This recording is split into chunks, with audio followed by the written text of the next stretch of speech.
So hey everyone, welcome back to another quick and very interesting tutorial. Where in this quick tutorial, I want to show you how you can see your actual computer's uptime since the last restart. Not that you can see in the task manager, it's genuinely not the real one. Now in order to do it, just simply open command prompt in your system and run it as administrator. Now once you do it, let's just simply give it our permissions. Now here type this prompt that is uh, I guess this will not work in there. I have to run the PowerShell for the same. If I run the PowerShell, and here I have to write this command with that is get date. Just simply type this command. You can see just simply copy paste this command in your PowerShell and hit enter.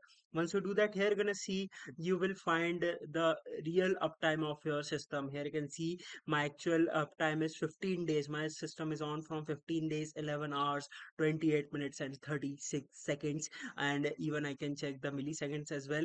And I can even check it on the total days and the total hours and minutes or whatever I need to. Alright, so that's it for this tutorial. I hope this video will be helpful for you. Make sure to hit the like button and subscribe button for more such helpful and interesting tutorials. See you in the next one. Take care.